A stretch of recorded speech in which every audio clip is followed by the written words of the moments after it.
Hello students, welcome to from the basics YouTube channel. मैं हूं ओरूप और आज हम लोग डिस्कस करेंगे series and parallel combination of cells का सीरीज एंड पैरेलल कॉम्बिनेशन। ठीक है, तो इसको करने से पहले एक छोटा सा चीज़, जहाँ पे हम KCL एंड KVL डिस्कस किए थे इससे पहले। तो KCL क्या था, एक नोड पे यूज़ किया जाता है। KVL क्या था, जहाँ पे पूरा लूप होगा उसमें यूज़ किया जाता है। ठीक है, इक्विवेलेंट मतलब क्या है, हम इक्विवेलेंट का रेजिस्टेंस एंड इक्विवेलेंट ईएमएफ दोनों ही निकालेंगे इसमें। तो इक्विवेलेंट मतलब क्या है, मतलब मान लो दो सेल हैं या दो आदमी हैं, दो आदमी एक काम को कर रहे हैं। कितना टाइम लग रहा है? 1 घंटा टाइम लग रहा है। उन दो आदमी के जगह पे अगर एक आदमी से रिप्लेस किया जाए और वो एक आदमी अकेला उस काम को 1 घंटे में कर सकता है अगर, तो हम बोलेंगे कि उन दो आदमी को छोड़ के इस एक आदमी को लो, क्योंकि उन दोनों का इक्विवेलेंट ये एक आदमी है। राइट। तो सेम तरीके से सेल के लिए भी है। अगर मान लो दो छोटा छोटा सेल है 1.5 वोल्ट का, दोनों को जोड़ रहे हो, ठीक है, और उनको बिना जोड़े अगर हम एक 3 वोल्ट का सेल रख दें उसमें, तो 1.5 प्लस 1.5 का वोल्ट का जो ये है वो 3 वोल्ट का जो सेल है वो कर सकते हैं। तो अगर कर दे तो हम बोलेंगे कि उसका इक्विवेलेंट ये वाला सेल है, उन दोनों का इक्विवेलेंट ये वाला सेल है। तो इस तरीके से, बट कुछ एक्सटर्नल फैक्टर के ऊपर भी डिपेंड करते हैं ये चीज़, एक्सटर्नल इंटरनल फैक्टर्स के ऊपर, इसलिए हम कैलकुलेशन करके निकालेंगे कि क्या होगा। देखो, जैसे मान लेते हैं एक एक्सटर्नल सर्किट है ये, जिसके साथ कुछ दो सेल्स इस तरीके से कनेक्टेड हैं इन सीरीज कनेक्शन। तो इसका ईएमएफ है E1 एंड इंटरनल रेजिस्टेंस है R1। इसका ईएमएफ है E2 एंड इंटरनल रेजिस्टेंस है R2। और external resistance capital R, resistance मतलब बाल्ब हो सकता है कि बाल्ब के साथ कनेक्टेड हो। तो ऐसे इस कनेक्शन का इक्विवेलेंट हम मान लेते हैं कि उस सेम बाल्ब को ही, ये रेजिस्टेंस वाला बाल्ब को ही, सिर्फ एक सेल जिसका ईएमएफ क्या है, जिसका इक्विवेलेंट ईएमएफ ई है और इक्विवेलेंट रेजिस्टेंस आर इक्विवेलेंट है, वो उसको सप्लाई दे रहा है, ऐसे हम मान सकते हैं। तो दोनों के लिए ही ऑब्वियस बात है कि करंट कंट्रीब्यूशन सेम होगा, क्योंकि वो दो सेल जितना करंट उसके थ्रू भेजेंगे, ये अकेला उतना ही करंट भेजेंगे, तभी तो इक्विवेलेंट होगा ना, तभी तो इक्विवेलेंट होगा। तो इसको अगर देखा जाए, इसमें अगर हम KVL यूज़ करें, इसमें लूप बन रहा है तो KVL यूज़ होगा। अगर आई करंट मान लो पास हो रहा है, तो इस सेल के अंदर, ये सेल का स्ट्रक्चर कैसा है, एक ऐसा होगा और एक ऐसा होगा, ये पूरा सेल है, ठीक है, जिसके अंदर एक ईएमएफ है और एक इक्विवेलेंट रेजिस्टेंस है। ठीक है, तो ये पूरा मिला के सेल बन रहा है, पूरा मिला के एक सेल बन रहा है, ठीक है, जिसके थ्रू कितना capital I amount of current flow हो रहा है। तो अगर इसमें हम तो ये जो I करंट है ये इस R इक्विवेलेंट के थ्रू भी पास हो रहा है। तो KVL अगर हम इसमें यूज करें, क्या मिलेगा हम लोगों को, E is equals to IR plus IR equivalent, है ना। इन दो जगह पे एक इंटरनल रेजिस्टेंस उस ईएमएफ को एब्जॉर्ब कर रहा है और वो बाल्ब जो कैपिटल R रेजिस्टेंस वाला है वो भी उसको ले रहे हैं। तो यहाँ से ये रिलेशन मिला हम लोगों को कि E equals to IR plus IR equivalent. इसको अभी के लिए ऐसे छोड़ देते हैं, अभी इसमें चले जाते हैं। देखो इसमें क्या हो रहा है, इसमें भी अगर हम KVL यूज़ करें तो E1 और E2 दोनों सेम डायरेक्शन पे क्या हो रहा है, कंट्रीब्यूशन दे रहा है करंट का। और ये दोनों का जो कंट्रीब्यूशन है वो 3 जगह पे लॉस हो रहा है, एक एक्सटर्नल की वजह से और 2 इंटरनल की वजह से। तो उसको जोड़ना होगा, that is IR1 plus IR2 plus I into capital R। और यहाँ पे E1 plus E2 is equals to IR1 plus IR2। तो I को हम यहाँ से कॉमन ले सकते हैं, इन दो टर्म से I को कॉमन कर दो तो क्या आएगा, सिर्फ दो टर्म से, मैं तीसरा टर्म नहीं ले रहा हूँ, R1 प्लस R2 ये हुआ प्लस IR। क्यों ऐसा किया, तीसरा टर्म को क्यों छोड़ दिया, क्योंकि हम लोगों को क्या चाहिए, इक्विवेलेंट चाहिए ना, तो कंपेयर करना है दो इक्वेशंस को। तो हम लोगों को एक इक्वेशन ये मिला और दूसरा ये था, क्या था, E is equals to IR equivalent, इसको पहले लिख रहे हैं, प्लस IR। देखो ये सेम है, यहाँ पे ये जो करंट दिख रहा है ये भी सेम है। तो ऑब्वियस बात है कि अगर इतना कुछ सिमिलरिटी मिल रहा है तो ऑब्वियस बात है ये जो वैल्यू होगा वो इसके बराबर, मतलब E equals to E1 plus E2 हो जाएगा। एंड R इक्विवेलेंट का जो वैल्यू है वो R1 प्लस R2 हो जाएगा। R इक्विवेलेंट का वैल्यू क्या आ जाएगा, R1 प्लस R2 आ जाएगा। तो इतना ही, मतलब दो सेल जब कनेक्टेड होंगे या दोनों का ऑर्डर सेम है, ऑर्डर सेम है मतलब अगर ये क्लॉकवाइज करंट दे रहा है तो ये भी क्लॉकवाइज करंट देना चाहिए इसको, तब क्या होगा, दोनों को जोड़ेंगे। मतलब अगर बहुत सिंपल से एग्जांपल लेते हैं, मान लो इसमें दे रहा है 8 वोल्ट, इसमें है 5 वोल्ट, तो दोनों का ऑर्डर सेम है, दोनों एक ही डायरेक्शन पे करंट देंगे, तब जोड़ जाएगा 8 प्लस 5 मिला के कितना होगा 13 वोल्ट। लेकिन इसमें ही अगर एक ऐसा है दूसरा ऐसा है, ये देंगे एंटी क्लॉकवाइज ये देंगे क्लॉकवाइज, दोनों का ऑर्डर सेम नहीं है, तो उस टाइम पे इसका मान लो 8 वोल्ट है, इसका मान लो 5 वोल्ट है, तो 8 माइनस 5 होगा और मिला के हो जाएगा 3 वोल्ट। तो 3 वोल्ट और जो ज़्यादा है ऑब्वियसली उस साइड पे ही जाएगा करंट, तो यहाँ पे 8 वोल्ट ज़्यादा है मतलब नेट करंट क्लॉकवाइज होगा। ठीक है, तो उस तरीके से इस फॉर्मूला पे बदलाव आता है कि U1 प्लस E2 होगा या U1 माइनस E2 होगा। ठीक है, बट इसमें एक चीज़ ध्यान देने वाला है, क्या कि रेजिस्टेंस का कोई असर नहीं पड़ेगा। मान लो इसमें इंटरनल रेजिस्टेंस है 4 ओम, इसमें इंटरनल रेजिस्टेंस है 3 ओम, इसमें इंटरनल रेजिस्टेंस है 4 ओम, इसमें भी 3 ओम, तो इसमें रेजिस्टेंस को कभी घटेगा नहीं। ठीक है, चाहे हम सेल को उल्टा लगाए या सीधा लगाए, रेजिस्टेंस ऑलवेज 4 प्लस 3 7 ओम, इसके लिए भी होगा, इसके लिए भी 4 प्लस 3 7 ओम ही होगा, बट ईएमएफ जो है वो घट जाएगा। ठीक है, अगर ओरिएंटेशन को चेंज करे तो ये था हमारा सीरीज कॉम्बिनेशन के लिए इक्विवेलेंट ईएमएफ। और हाँ, अगर अगर n नंबर ऑफ सेल्स है, मान लो क्या है n नंबर ऑफ सेल्स है, हर एक का ईएमएफ E है और रेजिस्टेंस R है, तो इक्विवेलेंट ईएमएफ कितना आएगा, ऑब्वियसली n ही, क्योंकि ई करके जाएगा और सेम ऑर्डर पे होना चाहिए। ठीक है, और R इक्विवेलेंट कितना आएगा, ऑब्वियसली NR आ जाएगा। तो सीरीज कॉम्बिनेशन बहुत सिंपल है। अभी हम आएंगे पैरेलल कॉम्बिनेशन पे। ठीक है, parallel combination of cell. Parallel पे जब जोड़ेंगे, मान लो ये एक्सटर्नल रेजिस्टेंस R है और इसको हम ऐसे पैरेलली जोड़ रहे हैं दो सेल को, एक ये हुआ दूसरा ये हुआ। ठीक है, दोनों को जोड़ा। अभी मान लेते हैं कि ये जो इसका है E1 है और इसका R1, E2 R2। ठीक है, और ये जो करंट फ्लो, करंट कंट्रीब्यूशन दे रहा है वो I1 दे रहा है, ये जो दे रहा है वो I2 दे रहा है, और इसके थ्रू जो निकल के आ रहा है वो I है। मतलब हम ये बोल सकते हैं कि I equals to I1 plus I2, ये बोल सकते हैं, सिंपल सा मैटर है।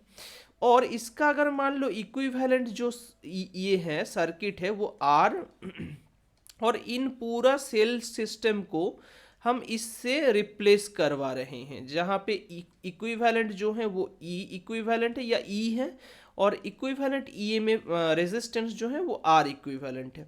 ठीक है, कुछ इस तरीके से I same amount current flow होगा, मतलब ये जितना करंट कंट्रीब्यूशन दे रहा है कितना I दे रहा है, तो ये भी I ही देगा। ठीक है, तो यहाँ से हम क्या, इसमें अगर KVL यूज करें तो बोल सकते हैं कि E is equals to I R plus I R equivalent, ये बोल सकते हैं।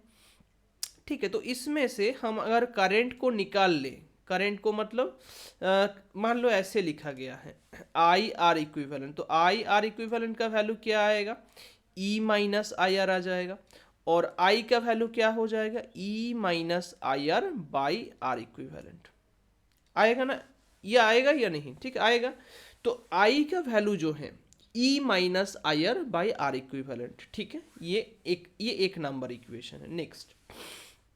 नेक्स्ट क्या करना है, ये जो हम सेल लिए है, सर्किट लिए है, इसमें हम KVL यूज करेंगे पहले इस लूप के लिए जिसको मैं रेड किया अभी। ठीक है, तो ऊपर वाले सेल के साथ जो बन रहा है उसमें क्या होगा, वो कंट्रीब्यूशन दे रहा है क्लॉकवाइज, तो E1 इज इक्वल्स टू, कहाँ पे लॉस हो रहा है, दो जगह पे, एक I इंटू आर पे, दूसरा I1 इंटू R1 पे, क्योंकि R1 के थ्रू करंट फ्लो कितना हो रहा है, I1 हो रहा है।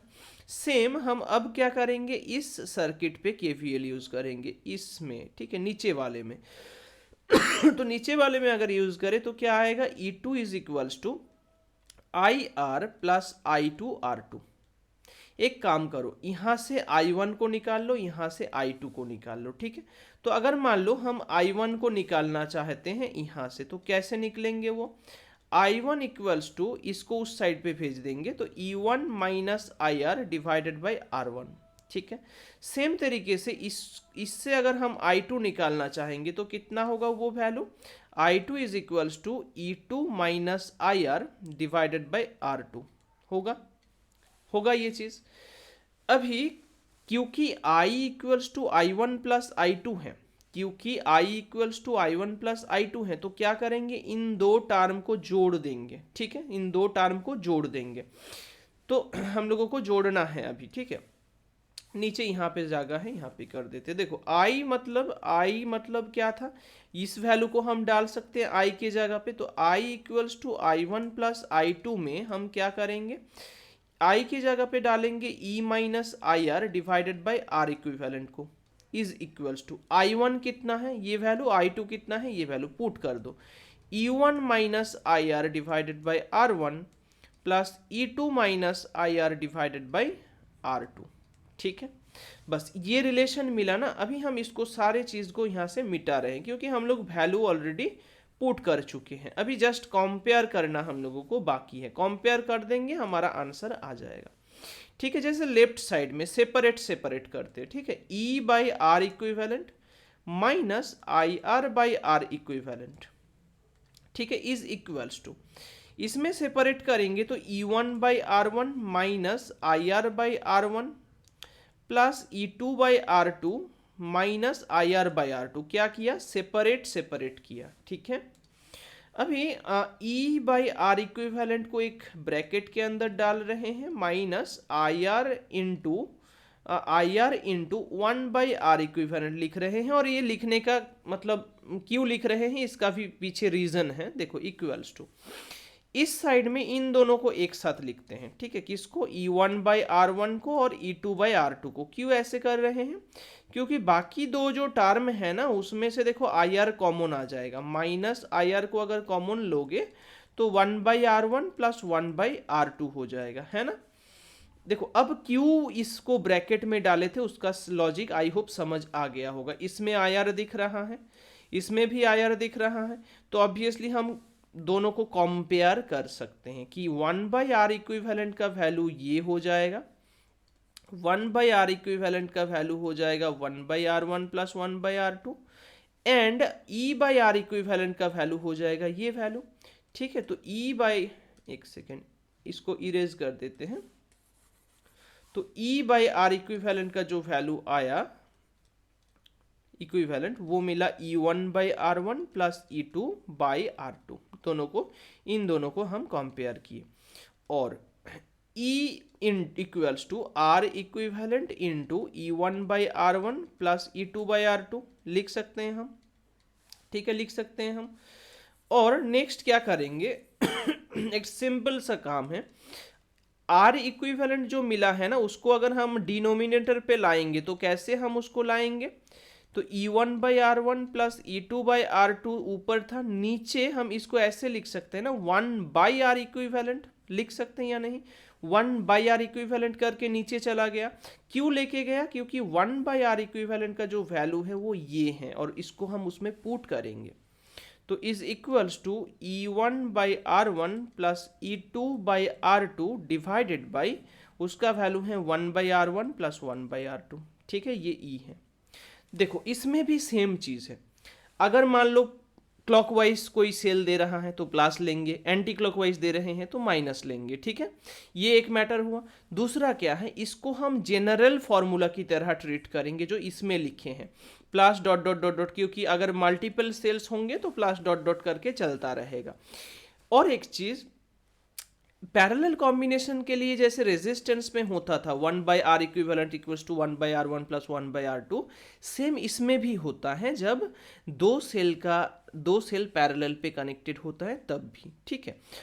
और क्या है, अगर पैरेलली दोनों सेल आइडेंटिकल हो जाए, किसके लिए, आइडेंटिकल सेल, आइडेंटिकल बोले तो आइडेंटिकल मतलब आइडेंटिकल मतलब है कि एक का ईएमएफ अगर E1 है तो दूसरे का E2 है, तो दोनों इक्वल होके E होगा, दोनों का ही ईएमएफ सेम है, दोनों का ही इंटरनल रेजिस्टेंस भी अगर सेम है तो आइडेंटिकल बोला जाएगा उस सेल को।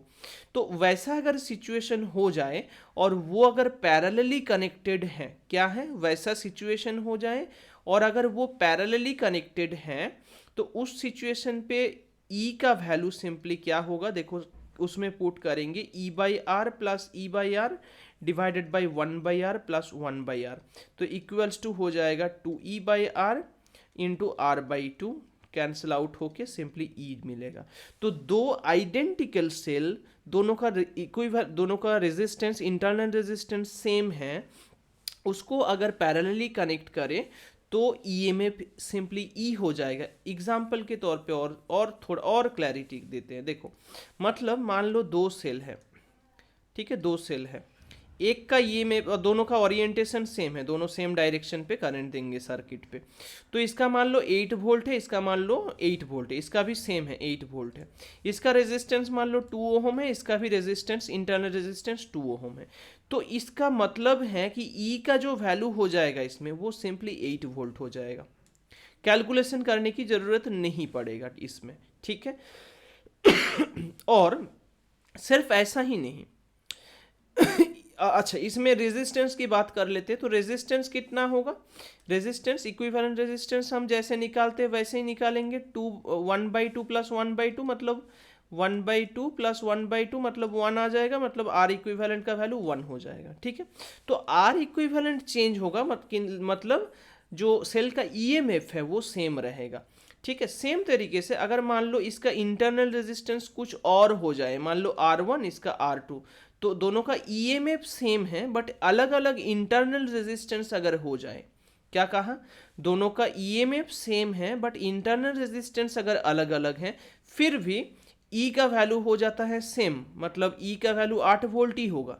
कैसे, तो E इक्वल्स टू फॉर्मूला क्या था, E1R1 प्लस E2R2। अगर E1 और E2 दोनों सेम हो जाए तो E करके कॉमन ले सकते हैं 1/R1 प्लस 1/R2, और नीचे भी हो जाएगा 1/R1 plus 1/R2, cancel out हो जाएगा, तो बेसिकली E रह जाएगा।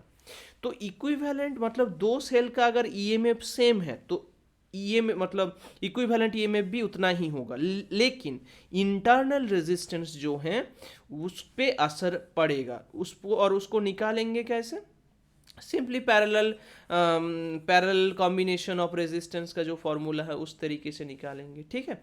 तो इस तरीके से हम इसको कर सकते हैं। और कभी कभी जो दो सेल अगर कनेक्टेड होते हैं तो उस टाइम पे हम इसको थोड़ा सा सिंप्लीफाई